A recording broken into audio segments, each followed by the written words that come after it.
میں کھڑا نہیں کیا جا سکتا، اس لیے کہ نبی نے فرمایا کہ میرے صحابہ تنقید سے بالا تر ہیں، ان کے اوپر کوئی انگلی نہیں اٹھا سکتا۔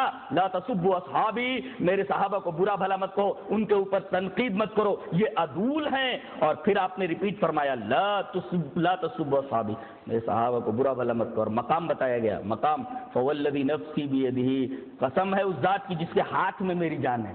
قبض قدرت ترجمہ کرنے کی ضرورت نہیں، اس لیے کہ ہم اللہ تبارک و تعالیٰ کی صفات کو جس طریقے سے ثابت ہے اسی طریقے سے مانتے ہیں، بلا تکییف، بلا تجسیم، بلا تشبیہ اور بلا تعطیل۔ اس ذات کی قسم کہ ہاتھ میں میری جان ہے، تم میں سے اگر کوئی احد پہاڑ کے برابر بھی سونا خرچ کر دے اور میرا صحابی آدھا سیر جو خرچ کر دے، تو احد پہاڑ کے برابر تمہارا سونا خرچ کرنا یہ آدھے سیر جو خرچ کرنے کے مقابلے میں بالکل ہیچ ہے۔ یعنی صحابی احد پہاڑ کے برابر، تو بڑے بڑے امام، بڑے بڑے پیر آدھے سیر جو کے برابر ہیں۔ یہ مقام ہے، یہ اماموں کا مقام ہے صحابہ کے بارے میں۔ ارے ان کو صحابہ کے مقابلے میں نہیں کھڑا کیا جا سکتا، نبی کے مقابلے میں کھڑا کیا جانا تو بہت دور کی بات ہے۔ ان کو صحابہ کرام کے مقابلے میں نہیں کھڑا کیا جا سکتا، نبی تو بہت دور کی بات ہے۔ اگر صحابی احد پہاڑ کے برابر ہے تو امام صاحب، پیر صاحب آدھا سیر، کہاں احد پہاڑ۔ میرا خیال ہے اب تو دنیا میں مشین نہیں بنی ہے کہ احد پہاڑ کا وزن بتا سکے، لہذا صحابہ کرام کا وزن نہیں بیان کیا جا سکتا۔ اسی وجہ سے کہا جاتا ہے کہ وہ معصوم تو نہیں ہے مگر محفوظ ہیں، معصوم نہیں ہے مگر محفوظ ہیں۔ اور ایک نکتہ یہیں اور بتا دوں کہ یہ اتنی پیاری جماعت ہے، اتنی مقدس جماعت ہے کہ رسول اللہ صلی اللہ علیہ وسلم اور پوری امت مسلمہ کے درمیان ایک لنک کی حیثیت رکھتے ہیں، ایک واسطے کی حیثیت۔ یہ واسطہ ہٹ جائے تو ہمارا تعلق رسول سے کٹ جاتا ہے۔ یہ اتنی بڑی جماعت ہے، یہ صحابہ کرام کا مقام ہے۔ اس سے زیادہ مقام صحابہ اور کیا سمجھو گے؟ اتنی بات اگر یاد رہ جائے مقام صحابہ سمجھ میں آتا ہے۔ اگر یہ لنک، یہ واسطہ بیچ سے ہٹ جائے تو ہمارا تعلق جناب محمد رسول اللہ صلی اللہ علیہ وسلم سے کٹ جاتا ہے۔ اور جناب محمد رسول اللہ صلی اللہ علیہ وسلم سے ہمارا واسطہ کٹنے کا مطلب ہے کہ قرآن سے ہمارا رابطہ ختم ہو جائے اور احادیث رسول سے ہمارا رابطہ ختم ہو جائے۔ یہ مقام ہے۔ اور اس مقدس جماعت کی نظیر پر، اس مقدس جماعت کی مثیل پر نہ تو کوئی سورج طلوع ہوا ہے نہ کبھی چاند طلوع ہوا ہے۔ تبھی تو اللہ نے فرمایا محمد الرسول اللہ والذین معہ، نام نہیں لیا، محمد اللہ کے رسول اور جو آپ کے ساتھ ہیں۔ پوچھئے علماء سے ماں کا کیا مطلب ہوتا ہے؟ ماں ساتھ، گردن کٹانی ہو تیرے ساتھ ہیں، مال خرچ کرنا ہو تیرے ساتھ ہیں، آبرو قربان کرنی ہو تو تیرے ساتھ، تیری ادا کے اوپر ہم اپنی جان قربان کر دینے کے لیے تیار ہیں۔ یہ معہو نے بتایا ہے، والذین معہ، ورنہ صحابہ بھی کہہ دیا جاتا۔ معیت بہت بڑی چیز ہے، بہت بڑی چیز ہے معیت۔ اب وقت نہیں ہوتا، علامہ ابن تیمیہ علیہ الرحمہ نے جو معیت کی تفسیر کی ہے وہ میں کرتا، میرا موضوع نہیں ہے، ورنہ معیت کی تفسیر ہو جاتی۔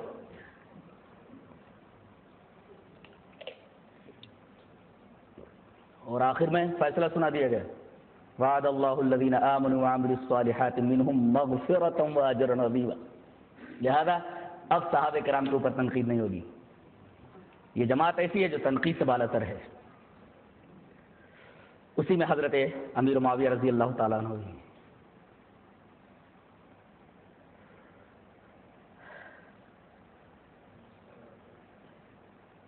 چلیے حضرت یزید کے اوپر لگائے گئے ایک الزام کی صفائی خود ایک وکیل صفائی سے لے لیتے، جو حضرت علی رضی اللہ تعالیٰ عنہ کے بیٹے ہیں، بڑے بیٹے حضرت محمد بن حنفیہ، سوتیلے بیٹے ہیں، ان سے لے لیتے۔ انہوں نے سنا کہ یزید کے بارے میں چند لوگ، خاص طور سے سبائی لوگ، طرح طرح کی باتیں بنا رہے ہیں۔ اور یہ حقیقت میں آپ کو بتا دوں کہ سن 36 ہجری میں جو جنگ جمل ہوئی حضرت علی اور حضرت عائشہ کے درمیان، جس میں 10,000 مسلمان مارے گئے، یہ نہ تو حضرت علی کی طرف رہنے والے صحابہ کی خطا ہے اور نہ تو حضرت عائشہ رضی اللہ تعالی عنہا کی طرف رہنے والے صحابہ کی طرف۔ یہ وہ لوگ تھے جنہیں حدیث پاک میں الفئۃ الباغیہ کہا گیا ہے۔ جی، یہ باغی جماعت، یہ باغی جماعت کون؟ حضرت علی کی نہیں، حضرت عائشہ کی نہیں، حضرت امیر معاویہ کی نہیں، حضرت علی کی نہیں، بلکہ یہ وہی سبائی ہیں جو اسلام کی جڑیں کھودنے کے لیے، انڈرمائن کرنے کے لیے دنوں رات سازشوں میں لگے رہتے تھے. یہ ہے الفیۃ الباغیہ، جو دونوں کے نہیں تھے. اور فتنے کو ہوا دینے والے جنگ جمل میں، جس میں 10,000 مسلمان مارے گئے، جو 36 ہجری کے اندر حضرت علی اور حضرت عائشہ کے مابین ہوئی، اور 36 ہی کے اندر، وہ تو محرم میں 1 مہینہ لڑائی رک گئی تھی، سفر کے اندر گھمسان کی جنگ ہوئی. حضرت علی 85,000، اسی طریقے سے 90,000 مسلمانوں کو لے کر کے نکلے. حضرت امیر معاویہ 85,000 مسلمانوں کو لے کر کے نکلے، اور مقام صفین کے اوپر خوفناک جنگ ہوئی، جس میں تقریباً 90,000 یا 1,00,000 مسلمان مارے گئے. اور جانتے ہیں کہ اس فتنے کے پیچھے، اس بلا کے پیچھے کن کا ہاتھ تھا؟ وہی فیت باغیہ، وہی سبائی ذہن کار فرما تھا. اور آج تک یزید رحمہ اللہ کے بارے میں جو کچھ غلط فہمیاں پھیلائی گئی ہیں، وہ اسی سبائی آئیڈیالوجی کا مظہر ہے. اس لیے کہ واقع کربلا نبی کریم صلی اللہ علیہ وسلم کی وفات کے، موت کے 50 سال بعد سن 61 ہجری کے اندر وجود پذیر ہوا. اور اس کے 100 سال کے بعد واقع کربلا کے اوپر جو پہلی کتاب لکھی جا رہی ہے، وہ ابو مخنف لوط ابن یحییٰ ہے، جو غالی شیعہ ہے، کٹر شیعہ ہے. یہ پہلی کتاب واقع کربلا کے اوپر لکھنے والا ہے ابو مخنف لوط ابن یحییٰ. اس کا نام بھی کتنا برا ہے، اور اس کا عقیدہ انتہائی غالی شیعہ ہے. اس نے روایات کی چھان پھٹک کے بغیر ہر رتب و یابس چیزیں اپنی کتاب مقتل حسین کے اندر نقل کر دی ہیں. اور روافض کے تمام عقائد کی واقع کربلا کے تعلق سے بنیاد یہی کتاب ہے، جو تمام واہی تباہی باتوں پر مشتمل ہے. یہ تو رحم فرمایا اللہ تبارک و تعالی حافظ ابن تیمیہ علیہ الرحمہ اور ان کے شاگرد رشید، مشہور مورخ، مشہور مفسر حضرت عماد الدین ابن کثیر، جن کی مشہور کتاب البدایہ والنہایہ، جو تاریخ کی مشہور کتاب ہے اور بڑی محققانہ کتاب ہے. چند جگہوں کو چھوڑ کر کے میرا خیال یہ ہے کہ تاریخ میں ایک شاندار کتاب ہے، عربی سے اب اردو میں اس کا ترجمہ ہو چکا ہے. اور میرا خیال ہے کہ ہر تاریخ سے دلچسپی رکھنے والے طالب علم کو، تاریخ اسلام سے، اسلام کی ہسٹری سے دلچسپی رکھنے والے طلباء کو اور مسلمانوں کو یہ کتاب ضرور پڑھنی چاہیے.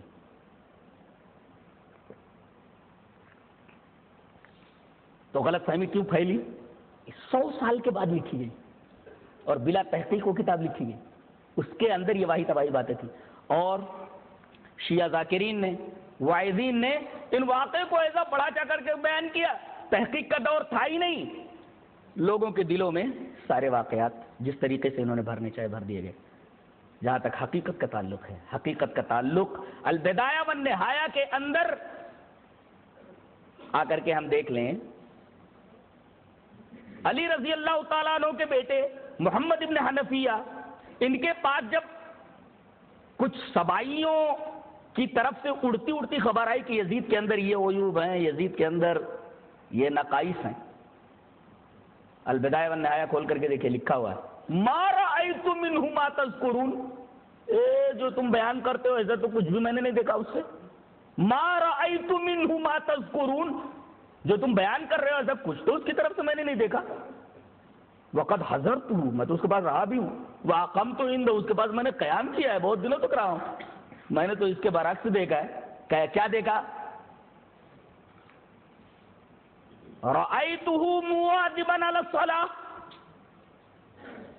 متحریا للخیر یسأل عن الفقہ ملازما للسنہ. البدایہ والنہایہ کی عبارت. جو تم بیان کر رہے ہو ایسا کچھ بھی نہیں دیکھا میں نے اس کی طرف. میں تو اس کے پاس حاضر ہوا ہوں، ان کے پاس قیام کیا ہے میں نے تو اس کو نماز کا پابند دیکھا اور خیر کا متلاشی دیکھا، خیر کا تلاش کرنے والا دیکھا، یسأل عن الفقہ، مسائل شریعت میں دلچسپی رکھنے والا دیکھا، اس لیے کہ دلچسپی کون لیتا ہے؟ جو سوال کرتا ہے۔ یسألو کا ترجمہ میں نے دلچسپی سے کیا، اس کا مطلب یہ ہوتا ہے محقق جو ہوتا ہے وہی ہوتا ہے جس کے اندر دلچسپی پیدا ہو، مقلد کے اندر دلچسپی نہیں ہوتی، آن دے رتب و یابس مان لے، آن دے مان لے۔ یسأل عن الفقہ، مسائل شریعت کے بارے میں دلچسپی رکھنے والا، دلچسپی رکھے گا تو سوال کرے گا، دلچسپی ہوگی تو سوال کرے گا، سوال کرتا ہے مسائل شریعت کے بارے میں۔ اور ملازما للسنہ، سنتوں کو تلاش کر کے اس کے اوپر لزوم برتنے والا، سنت مل گئی اس کو پکڑ لیا، مضبوطی سے پکڑنے والا۔ یہ محمد ابن حنفیہ جو حضرت علی رضی اللہ تعالیٰ عنہ کے بیٹے ہیں، ان کی یہ شہادت ہے، ان کی یہ صفائی ہے۔ امام غزالی تو سب کے نزدیک مسلم ہے، ہر مسلک کے لوگ مانتے ہیں ان کو۔ وفیات العیان کے اندر ان کا قول منقول ہے، ما صح قتلہ للحسین ولا امرہ ولا رضاہ بذلک۔ وفیات العیان، وفیات العیان کھول کر کے دیکھیے، امام غزالی رحمۃ اللہ علیہ کا یہ تبصرہ حضرت یزید کے تعلق سے موجود ہے۔ کچھ صحیح نہیں ہے بولتے، ما صح، کچھ صحیح وہی نہیں ہے۔ کیا صحیح نہیں ہے؟ قتلہ للحسین کی، یزید نے حسین کو قتل کیا ہے۔ ارے قتل کرنا تو دور کی بات ہے، ولا امرہ، ہم حکم بھی نہیں دیا کہ قتل کرو، اور حکم دینا تو دور کی بات ہے، ولا رضاہ بذلک، اس قتل کے اوپر یزید کی رضامندی بھی ثابت نہیں ہے۔ اور جو کوئی ایسی بات کہتا ہے وہ فسانہ بیان کر رہا ہے، حقیقت سے دور ہے، صحت اور درایت سے دور ہے۔ ما صح قتلہ للحسین ولا امرہ ولا رضاہ بذلک، وفیۃ العیان۔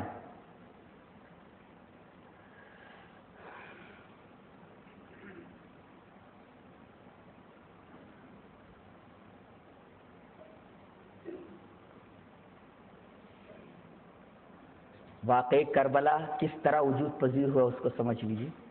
میں نے بتایا کہ سن 60 کے اندر جب استصواب رائے کرایا گیا تو ممالک اسلامیہ کے بچے نے حضرت یزید کو ووٹ دیا، سوائے 2 لوگوں کے۔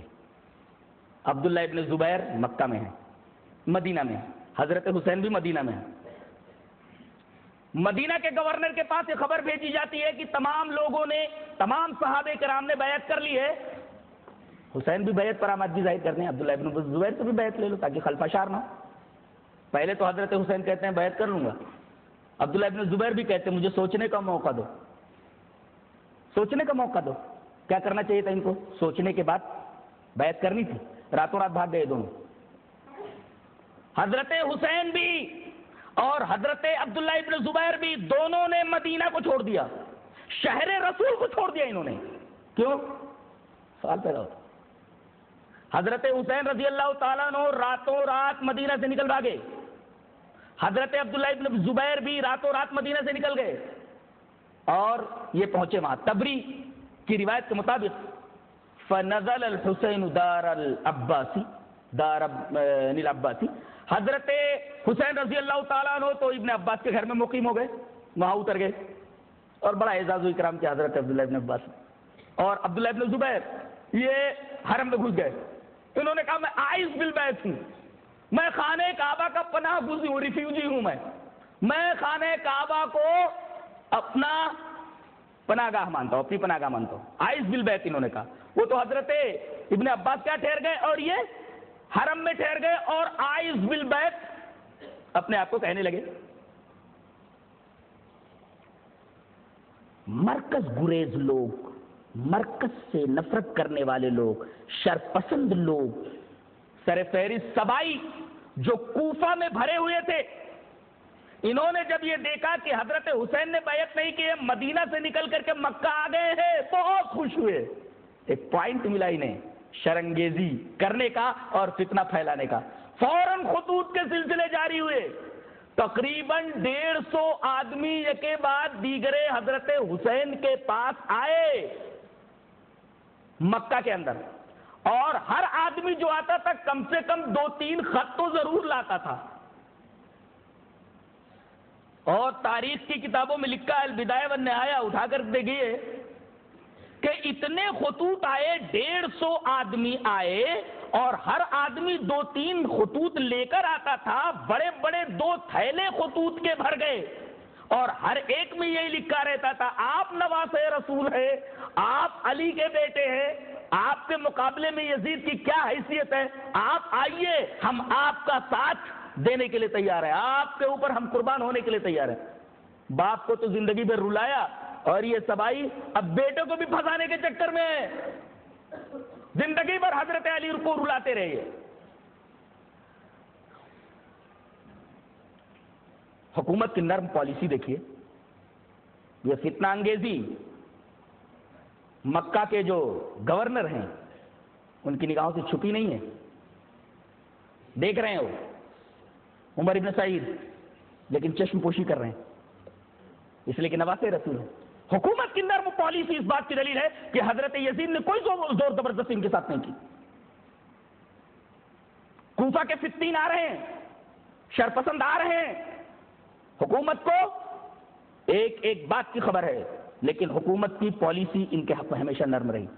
بات یزید تک پہنچی، یزید نے حضرت ابن عباس رضی اللہ تعالیٰ عنہ کے پاس خط لکھا، کہا کہ میں جہاں تک سمجھتا ہوں کہ کوفی شرپسند لوگ، مرکز گریز لوگ یہ امت مسلمہ میں انتشار پھیلانے کے در پہ ہیں، سازشیں کر رہے ہیں، اور کہیں حسین رضی اللہ تعالیٰ عنہ اس فتنے کا پیش خیمہ نہ بن جائیں، لہذا ان کو سمجھایا جائے۔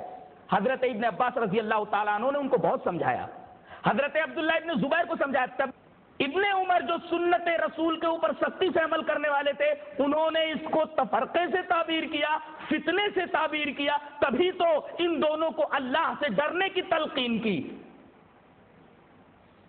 تمام صحابہ کرام کا یزید کے ہاتھ پر بیعت کرنا، ابن عمر کا حسین کو سمجھانا، عبداللہ ابن زبیر کو سمجھانا، ابن عباس کا سمجھانا، یہ اس بات کی دلیل ہے کہ سارے صحابہ یہ سمجھتے تھے، سارے لوگ یہ سمجھتے تھے کہ حضرت حسین اس معاملے میں صحیح روٹ پر نہیں ہے، صحیح راستے پر نہیں ہے۔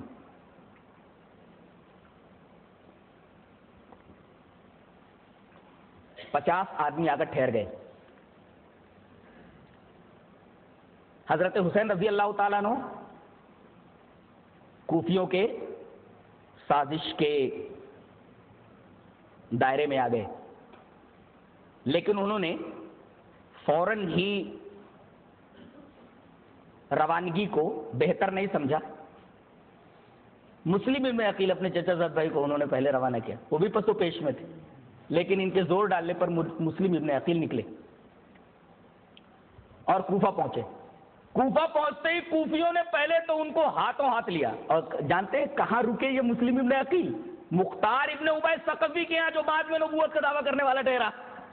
مختار ابن عبید ثقفی کے گھر میں مسلم ابن عقیل رکے، اور یہی مختار ابن عبید ثقفی ہے جس نے بعد میں نبوت کا دعویٰ کیا۔ اس وقت کوفہ کے گورنر ایک بڑے سیدھے سے سادے صحابی حضرت نعمان ابن بشیر تھے۔ انہیں معلوم ہوا کہ مسلم ابن عقیل آئے ہیں، مختار ابن عبید کے ہاتھ ٹھہرے ہوئے ہیں، اور لوگ ان کے ہاتھ پر بیعت کر رہے ہیں۔ پتہ یہ چلا کہ تقریباً 18,000 آدمیوں نے مسلم ابن عقیل کے ہاتھ پر حسین کے لیے بیعت کر لی رضی اللہ تعالیٰ عنہ۔ حضرت نعمان ابن بشیر نے پہلے تو سمجھانے کی کوشش کی، تنگ آ کر کے ہتھیار ڈال دیا انہوں نے، اور یزید کے پاس یہ خط بھیجا کہ معاملہ ایسا ایسا ایسا ہے۔ یزید نے فوراً انتہائی سخت گیر حکمراں، انتہائی سخت گیر حاکم، انتہائی سخت گیر گورنر ابن زیاد کو، جو اس وقت بصرہ کا گورنر تھا، کوفہ کی بھی تولیت اس کے حوالے کر دی۔ یہ وہاں کوفہ پہنچا، اس کو معلوم ہوا کہ مختار ابن عبید کیا ہیں، اعلان کروا دیا کہ جس آدمی کے گھر میں مسلم ابن عقیل پائے گئے اس کو سر عام پھانسی دے دی جائے گی۔ مختار گھبرا گیا اور کسی بہانے سے مسلم ابن عقیل کو وہاں سے ٹرکھا دیا۔ یہ بیچارے ہانی ابن عروہ کے آ گئے، ایک سیدھا سادہ آدمی تھا۔ ہانی ابن عروہ بھی بعد میں پکڑ لیے گئے۔ اب یہ پتا چلا مسلم ابن عقیل کو کہ میرا میزبان ہانی ابن عروہ پکڑ لیا گیا ہے۔ انہوں نے اعلان کر دیا کہ کون ہے جو حکومت کے ساتھ جنگ کرنے کے لیے میرے ساتھ آئے۔ 18,000 آدمی میں سے صرف 4,000 آدمی میدان میں آئے، اور اس وقت جو قصر عمارت تھا، گورنر کا قصر تھا، محل تھا، اس کو انہوں نے گھیر لیا۔ 50 آدمیوں کو لے کر کے ابن زیاد قصر کے اوپر چڑھا اور اس نے سمجھایا کہ دیکھو شرنگیزی مت کرو، فتنہ مت پھیلاؤ، امت مسلمہ میں خلفشار مت پیدا کرو، ورنہ ایک ایک سے اچھی طرح نمٹوں گا میں۔ اس کی سخت گیری مسلم تھی، تھوڑی دیر کے اندر 18,000 آدمی اڑن چھو ہو گئے، صرف 30 آدمی رہ گئے، وہ بھی دھیرے دھیرے ادھر ادھر ہو گئے اور ان کو پکڑ لیا گیا، اور ہانی ابن عروہ اور مسلم بن عقیل دونوں کو گورنری کے قصر ہی میں پھانسی دے دی گئی۔ اور عجیب بات تو یہ ہے کہ جس دن پھانسی دی گئی اس سے پہلے ہی عمر ابن سعد کو، جو کہ وہاں کے لشکر کے کمانڈر تھے، یہ سعد ابن ابی وقاص کے بیٹے ہیں، ان سے انہوں نے وصیت کی کہ میرے حق میں تو پھانسی کا فیصلہ ہو چکا ہے، میں وصیت کر رہا ہوں، حسین کو خبردار کر دو وہ کوفہ نہ آئیں، کوفہ والے غدار ہیں، یہاں نہ آئیں، اور ان کو سولی دے دی جاتی ہے۔ عمر ابن سعد کو یہ وصیت پہنچانی تھی۔ جس دن ہانی ابن عروہ اور مسلم ابن عقیل کو قتل کیا گیا، حضرت حسین رضی اللہ تعالیٰ عنہ اس کے 1-2 دن کے بعد مکہ سے چل نکلتے۔ مکہ کے تمام لوگ ان کو سمجھا رہے ہیں، بڑے بڑے صحابہ سمجھا رہے ہیں کہ آپ مت جائیے، کوفی لوگ اچھے نہیں، آپ کے ساتھ وفا نہیں کریں گے۔ لیکن ادھر مسلم ابن عقیل کا پہلے خط آ گیا تھا کہ 18,000 آدمی بیعت کر چکے ہیں، بعد کے حالات جو مسلم ابن عقیل کو پیش آئے ان کا علم تھا نہیں۔ انہوں نے 10 ذی الحجہ کو حج کرنے کے بعد روانگی کی ٹھان لی۔ مکہ کے تمام لوگ سمجھا کر تنگ آئے، نہیں مانے تو ہر ایک آدمی اپنے اپنے گھر چلا گیا اور ان کا تنہا چھوڑ دیا۔ عجیب بات تو یہ ہے کہ ان کے ساتھ، حضرت حسین کے ساتھ کوفہ جانے کے لیے کوئی صحابی تیار نہیں ہے۔ بتائیے، جن لوگوں نے حق کے لیے اپنی جانیں قربان کر دی، باطل کے خلاف ہمیشہ سینہ سپر رہے، ہمیشہ صف آرا رہے، انہوں نے حضرت حسین کا ساتھ نہیں دیا۔ اس سے پتہ چلتا ہے کہ یہ لڑائی حق و باطل کی نہیں تھی، معرکہ حق و باطل نہیں تھا، ورنہ ہر پاتا ہے کہ صحابہ جو حق کے لیے اپنی جان دینے کے لیے ہمیشہ تیار رہتے تھے، اس معرکہ حق و باطل میں شریک کیوں نہیں ہوئے؟ اور صحابہ کرام کو تو چھوڑیے، حضرت علی رضی اللہ تعالی عنہ کے 15 صاحبزادے، ایک روایت کے مطابق 17 لڑکے ہیں حضرت علی کے، تو 15 صاحبزادوں میں سے 11 صاحبزادوں نے کہہ دیا کہ ہم تمہارے ساتھ جانے والے نہیں ہیں۔ بمشکل 3 ان کے ساتھ ہوئے، خود ان کے بھائیوں نے ان کے ساتھ نہیں دیا۔ حضرت علی رضی اللہ تعالی عنہ کے 15 بیٹوں میں، ان کے 15 بھائیوں میں صرف 2-3 بھائی ان کے ساتھ ہوئے، بقیہ 11 بھائیوں نے ان کا ساتھ دینے سے انکار کر دیا۔ تو جو اعتراضات صحابہ کرام کے اوپر ہوتے، کیا علی کے لڑکوں پر نہیں ہوتے؟ ان کے اوپر اعتراض کیوں نہیں کیا جاتا؟ انہوں نے ان کا ساتھ کیوں نہیں دیا؟ اس لیے کہ وہ بھی یہ سمجھ رہے تھے کہ ہمارے کا حق و باطل نہیں۔ حضرت حسین چلتے ہیں، مکہ سے کربلا کا فاصلہ 1500 کلومیٹر ہے۔ کتنا ہے؟ مکہ سے کربلا کا فاصلہ 15 کلومیٹر ہے۔ 10 ذی الحجہ کو حج کرنے کے بعد 30 دن چلنے کے بعد 31ویں دن یہ مقام کربلا میں پہنچتے ہیں۔